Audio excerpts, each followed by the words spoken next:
You are listening to History Man, a project of ekbarnes.com, where we walk in the footsteps of heroes and proclaim freedom reigns. On this episode, we're here again with Aaron Kepley from the Rowan Museum, Incorporated in Salisbury, North Carolina. We're going to talk about the Great Wagon Road and its connection to the Patriot cause, the founding of our nation, and the American Revolution, especially in regards to the Southern Campaign. Welcome again, Aaron. Thank you for having me. I appreciate you. Aaron, we walked through this museum, and it's just a cornucopia of different events, different eras. You see everything from time of the Indians to the time of the Spanish conquistadors, and we move on up to the Revolutionary War. Salisbury is really just a wealth of information for a historian, and y'all have presented it well, and I thank you for sitting down with us. So what made Salisbury, in my terms, a gateway to the West during the Revolutionary War? Well, largely because Salisbury was founded on a crossroads. Okay. Or maybe a cross trails would be a better answer. All right. Two great Indian trading paths. Well, actually, let's put it to three great Indian trading paths connected right around where Salisbury is in its modern placement. Our current square is the intersection of two of those main paths. And that was the Great Wagon Road from Philadelphia to Augusta, or I think Savannah, or whichever terminus you want to make it have. It's got so many. Once it gets south of Salisbury, it kind of goes different ways. The other road is the trading path from Cheraw to the Cherokee. And those paths are ancient. They go back thousands of years. Native Americans used them. And when it came time to settle a place in the backcountry of North Carolina to create a capital, or not a capital, but a county seat, they picked this crossroads and built a courthouse right in the center of it. Wow, it was almost like the modern-day interstate of their time. Exactly. In many respects, they took a foot trail where the Indians used and made it to where it can take wagons back and forth, and connected all of these backcountry settlements from Pennsylvania all the way down to Georgia. And it's pretty interesting how that worked out. That's exactly how it happened. They started the Iroquois had been using these for a long time, and the local Native Americans have been using them. And they just took those footpaths, started widening them out, and now we have things like Interstate 77, Interstate 85 that roughly follow the same paths through North Carolina and some of South Carolina, and they are based off of those ancient Native American trails. How did it play into the Revolutionary War? Well, Salisbury was pretty much the last frontier town in North Carolina, going west. And from here, there were lots of attacks staged by the Rowan militia against the Cherokee to push them further across the mountains. And we became a military surplus center, basically. Supplies were kept here. General Greene was not happy with the way that we kept muskets here, because whenever he needed the muskets that we had here, they were all rusted. But he had a whole bunch of muskets here that he couldn't use. There was a shoe factory here that made shoes for the soldiers. We kept prisoners here in a prison. And also wagons. Wagon making was very important in Salisbury. And when that will become even more important when Greene comes through. But one of the most important things that Rowan County did was the wheat production that we had, making sure that the Army was fed. Because Rowan County didn't actually have a British Army come through it until February of 1781, we were relatively untouched for most of the war. And we were able to really produce and make sure that the supplies could get where they needed to go. There were also a lot of connections with people in Salisbury to Pennsylvania, because mostly they came down the Wagon Road to settle in Pennsylvania. We had a very good network of trade up and down through there.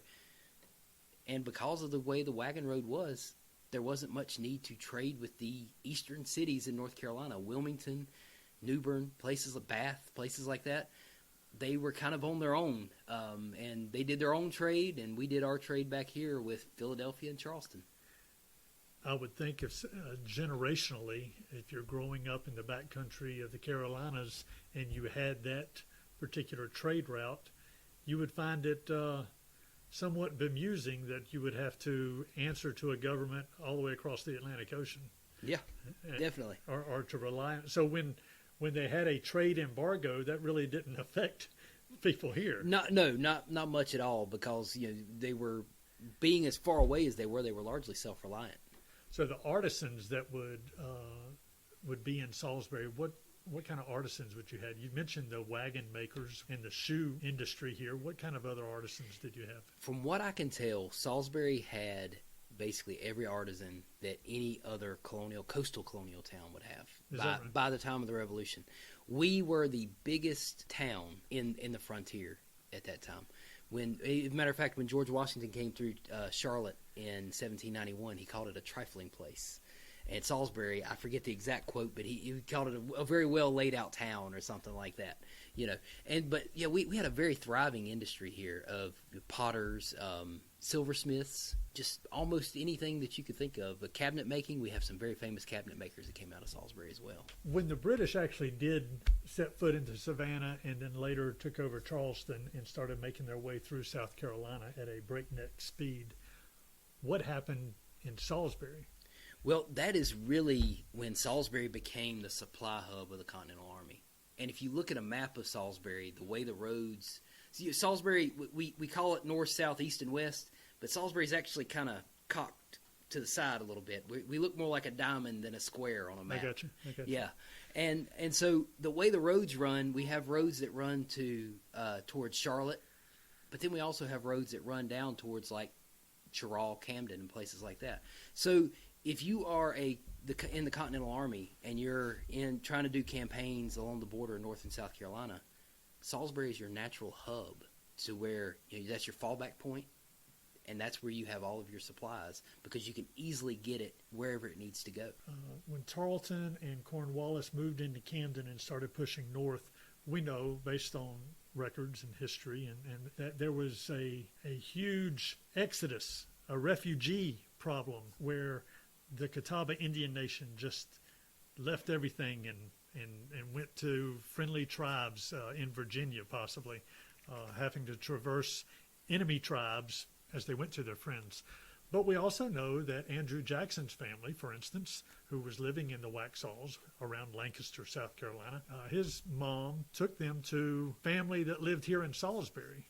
What happened with the refugees when they came here? Well, Salisbury was definitely a safe haven, I guess you could say, because we were just far enough away from everything where they were, you were going to be okay.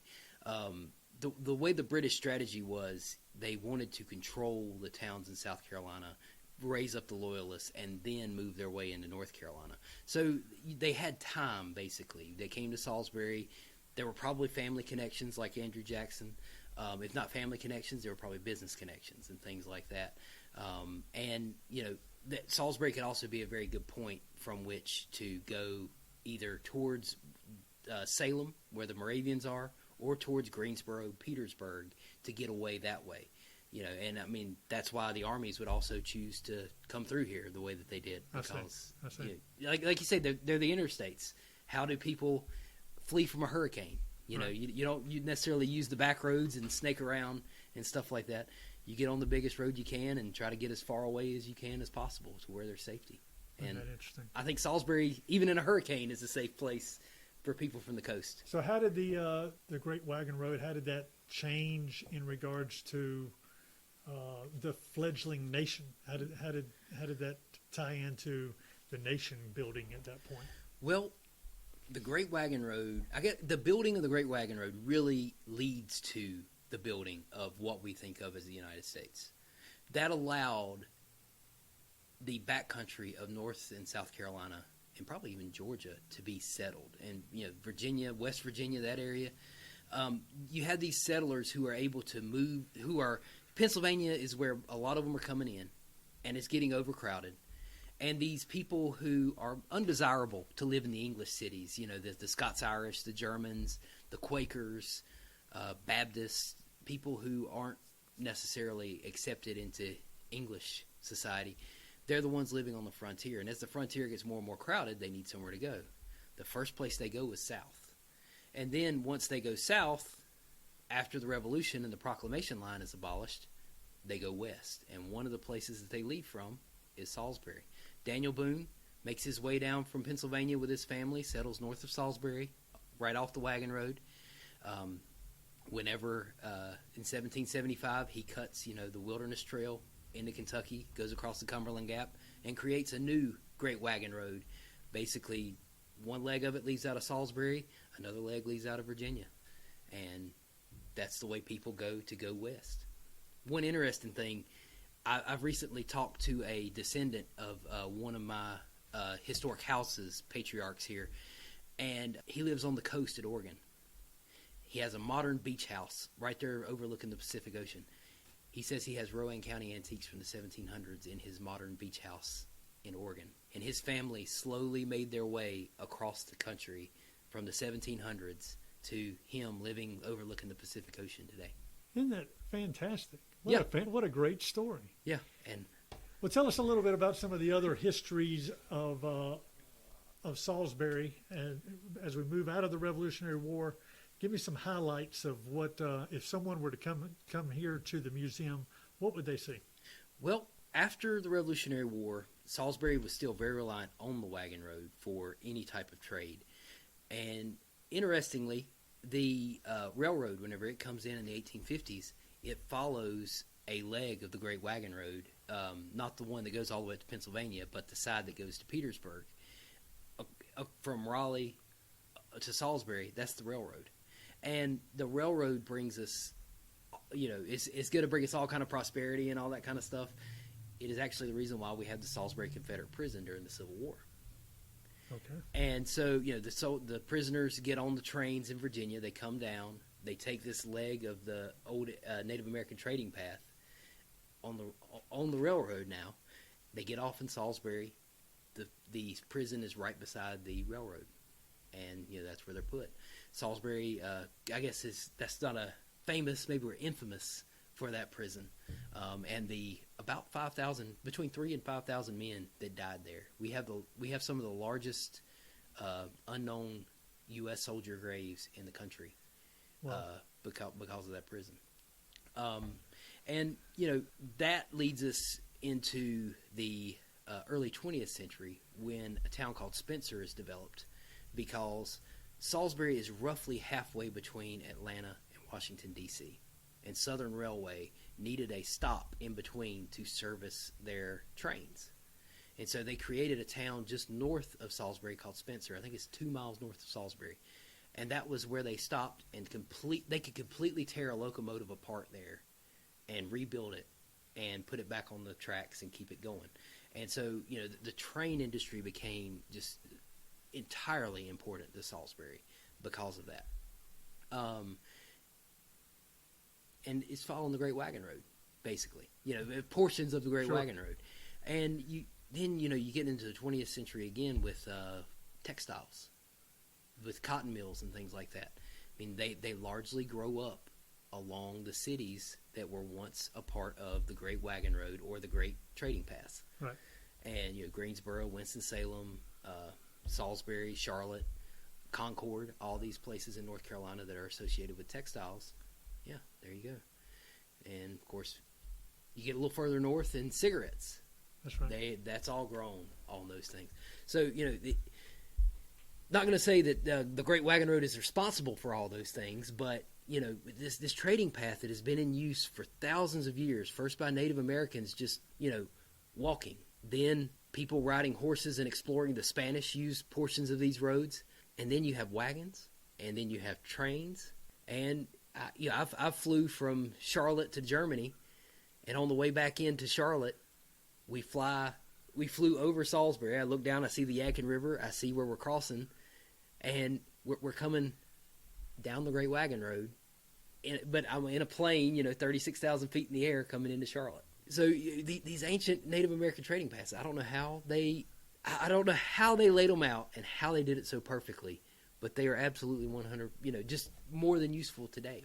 What a historical nuance. Right, yeah. And it's cool when you start digging into that. So thank you so much for sharing that, Aaron.